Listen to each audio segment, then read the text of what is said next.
Lorsque vous avez la volonté de sauter dans un bain glacé à 5 heures du matin, vous pouvez presque tout réaliser. Monsieur Dorsey a raconté à une émission de podcast sur le fitness ses habitudes quotidiennes de ne manger qu'un seul repas par jour, de jeûner pendant la majeure partie du week-end et de marcher rapidement jusqu'à son bureau situé à 8 km. Des exercices réguliers boostent la santé mentale, mais le milliardaire de 42 ans a également fait les unes des journaux pour son attitude à l'égard de son salaire. Son premier chèque après 10 ans de travail s'élevait à un maigre 1,40 $, 800 francs Communauté financière africaine, l'an dernier, selon les déclarations de la société aux autorités américaines.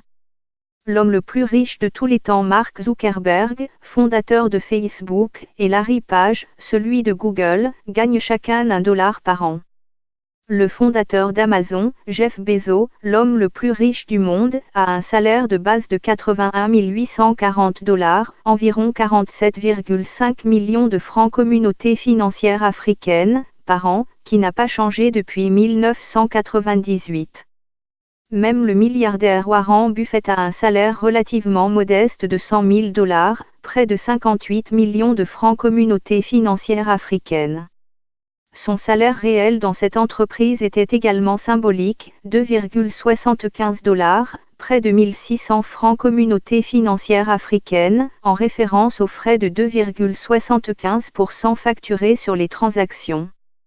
Les ressemblances avec d'autres PDG de la Silicon Valley s'arrêtent là, car les habitudes quotidiennes de Monsieur Dorsey pour rester en forme physiquement et mentalement sont différentes de celles des autres.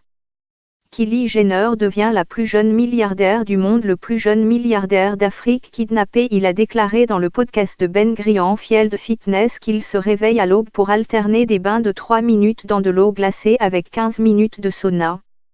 Monsieur Dorsey a fait connaître les avantages de la pleine conscience en envoyant un tweet après une retraite en Birmanie l'année dernière. Pendant 10 jours, pas d'appareil, pas de lecture, pas d'écriture, pas d'exercice physique, pas de musique, rien de toxique, pas de viande, pas de conversation, pas même de contact visuel avec les autres. C'est gratuit, tout est donné à ceux qui viennent méditer par charité. Dans le podcast d'1 heure, l'entrepreneur a également raconté qu'il ne mangeait qu'un seul gros repas par jour vers 18h30, un repas composé de protéines et de salade, de bail ou de chocolat noir. Il dit que son style de vie le rend beaucoup plus concentré pendant la journée et prêt à faire face aux exigences de son travail sous haute pression.